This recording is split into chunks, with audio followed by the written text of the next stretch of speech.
A Swift Kick in the Ass, episode 155.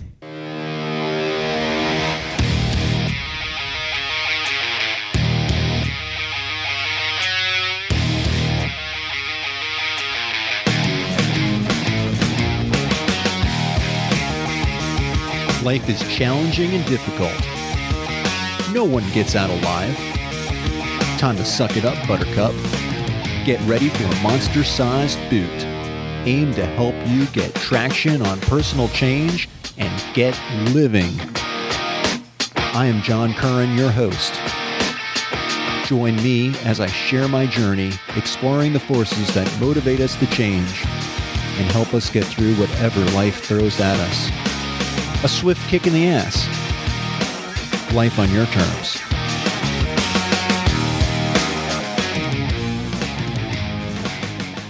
Welcome to another episode of A Swift Kick in the Ass. This is your host, John Curran. Today's episode, Parenting My Emotions. So, as you know, my show comes out from time to time, pretty much as I feel like it. Those are my terms, and those are the ones I choose to live by at this time for this show.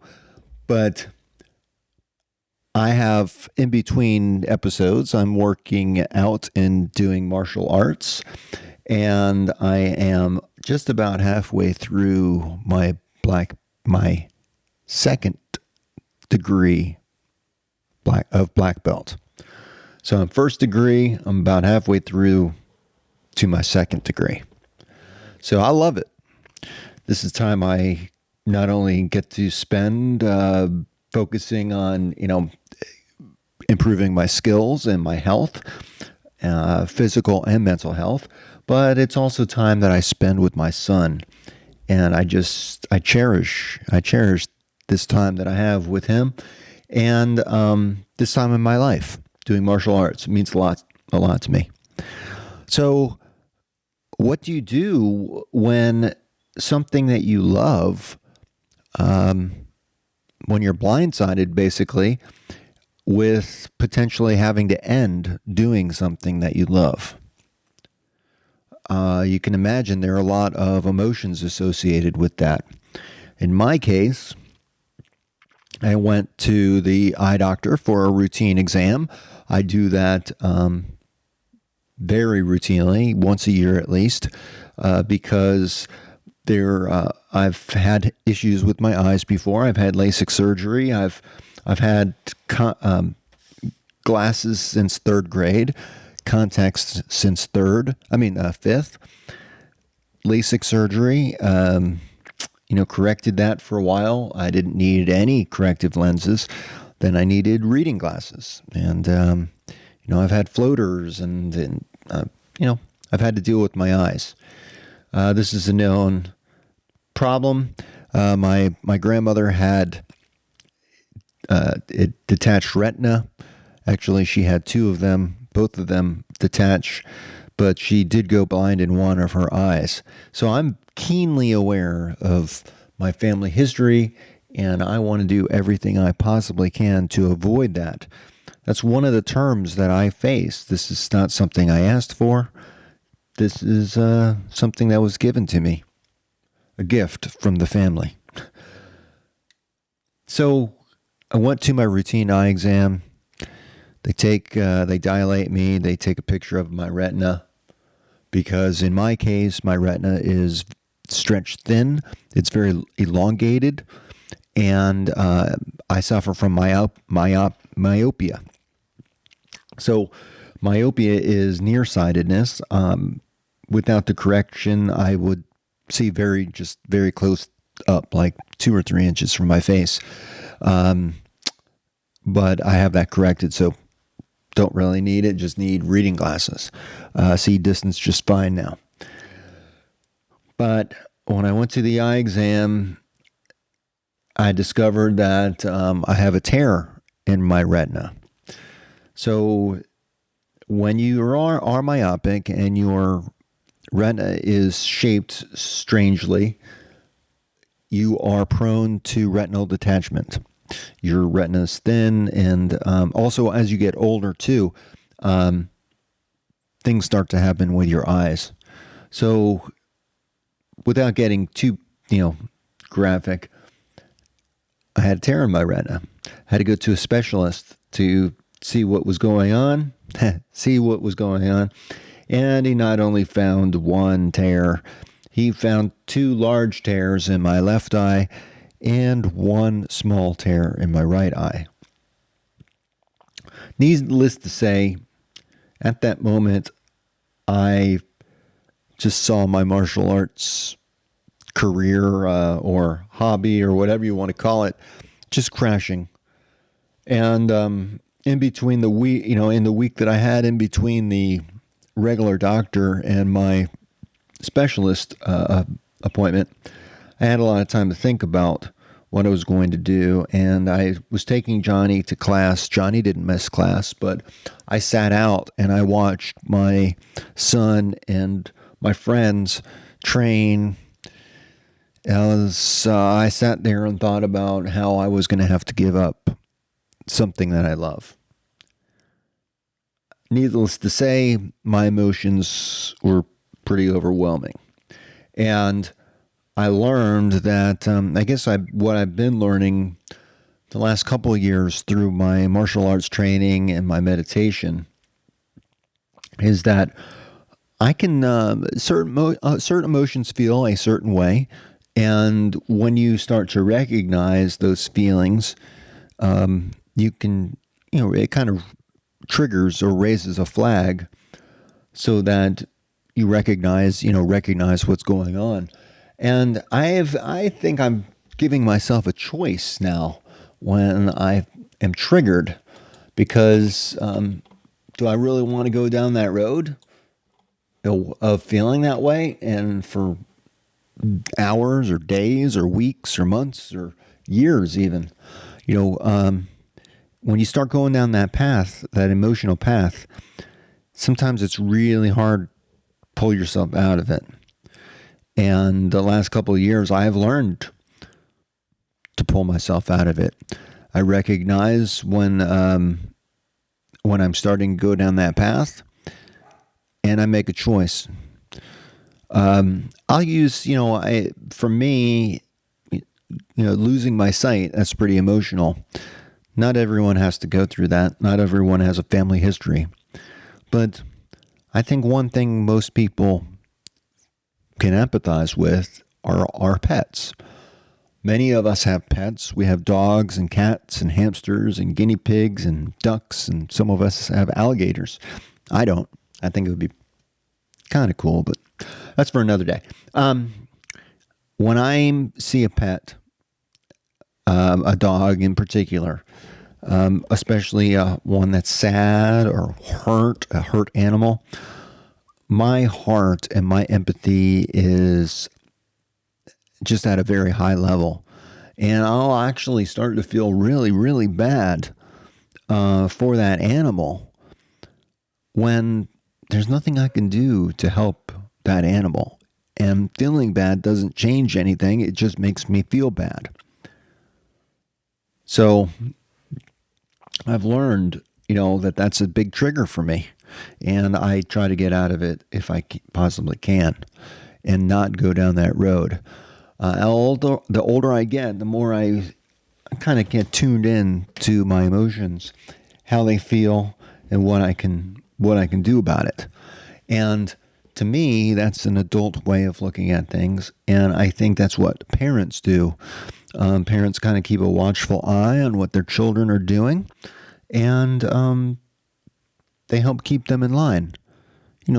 We want to grow, and we will grow from our emotions. Our emotions are a tool that help us find our way through this world and through our life, a life on our terms.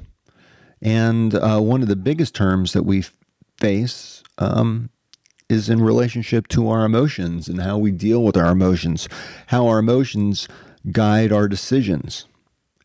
And I will tell you that the older I get, the less I am guided by my decisions, the less I allow myself to be guided by those emotions. I just don't think it plays very well. Emotions are important. I'm definitely not putting them down. I think they're extremely important, but they have their time and their place, and they also have their limits. And I'm going to give you a swift kick in the ass to say, hey, if you're crying about something and you're sad, I'm not saying you shouldn't feel that way. I'm saying you should think about why you feel that way and ask yourself what purpose it serves. Maybe it does serve a purpose. Maybe it serves no purpose at all. And maybe it's actually hurting you to continue on down that path, and you need to start doing something to get yourself out of it. Now, as I sat there and started to wallow in my own pity about possibly losing my sight and having to go onto Amazon and pick out some cool eye patches, because I'm going to try, I'm going to adapt, and I'm going to try to make the best out of any situation that I'm in. So, do I want to go blind? No, not whatsoever. And I'm happy to say that my tears in my retina were fixed right there in the office. I am so appreciative of the doctor and the technology and the ability to fix this issue. I had no restrictions after my meeting or after my procedure, and I went to karate the very next day. Kind of love that. It's amazing. So I would have been worrying, and I was thinking the worst, and there was no reason for it. So that's another reason why I was really glad that I parented my emotions, kept them in check, and tried to keep as grounded as I possibly could to realize that even though the possibility existed, it wasn't there just yet. It was not known. Not all the facts were in, and my doctor had actually said this was 100% curable, not to worry about it. But I did worry that it was going to impact my sport and my training. So I would have adapted. Had I needed to, I could maybe take some other type of form of martial arts that is non-combative. So I take away that risk of retinal detachment. I still do face it. I don't want to be hit in the eye. I don't want to be scratched in the eye.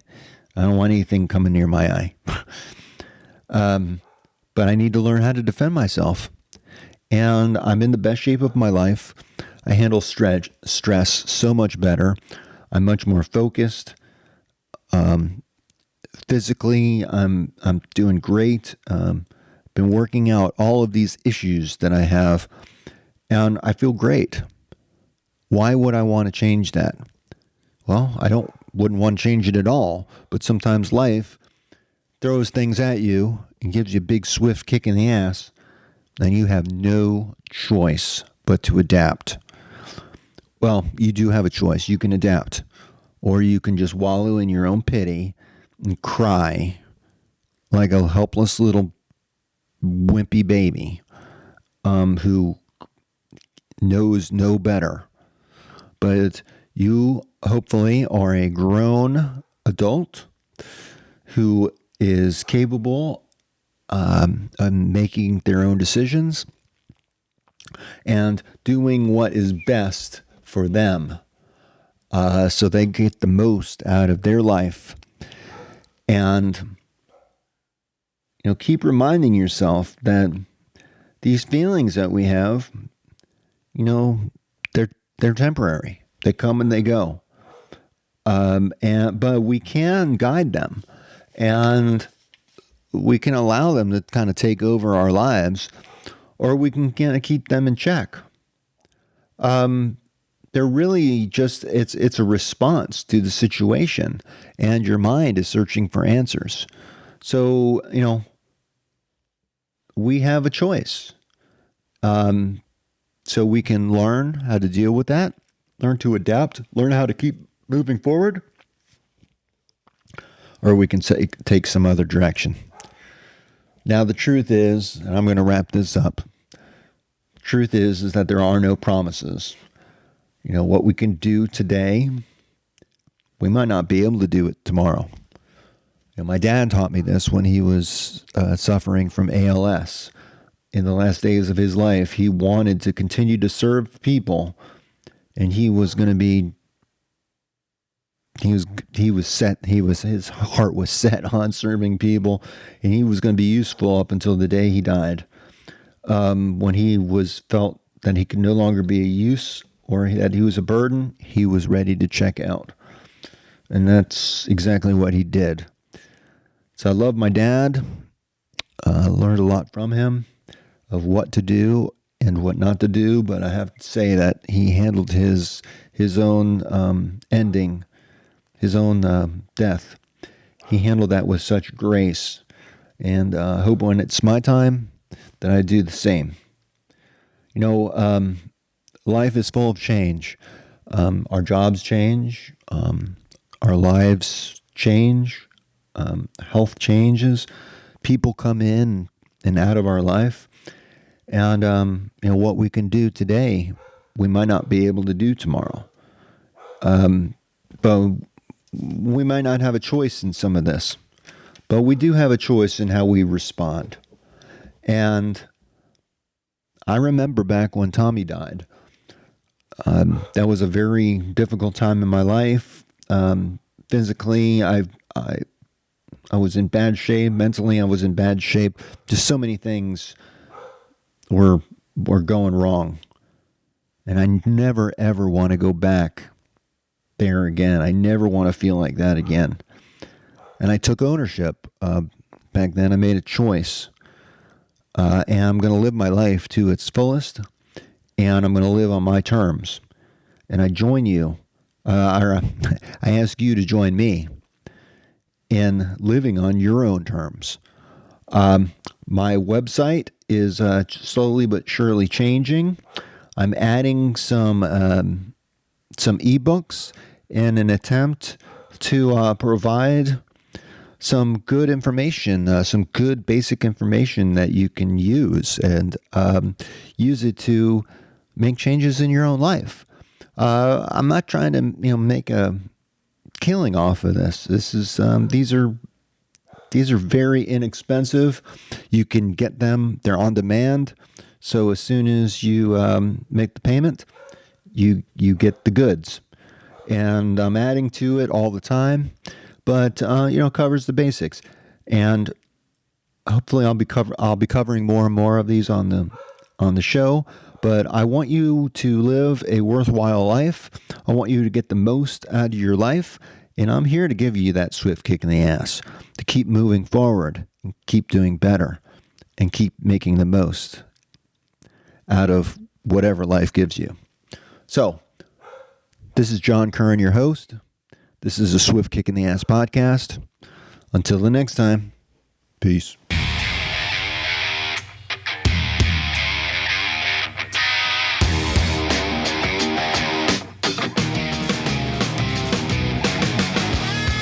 This marks the end of another episode of A Swift Kick in the Ass, placing it directly in the can. As much as I like to talk, even I have my limits. It's time to go. Catch me on the next show. For better or worse, whether you like us or not, please leave comments wherever you get your podcasts. Follow us on Twitter. Visit our home on the interweb. I think you can leave me a voicemail there. You can also email me at john@aswiftkickintheass.com. It's been my extreme pleasure. I hope you got a lot out of it. I hope you got your ass moving. Until then, until the next time, I'm out of here. Peace.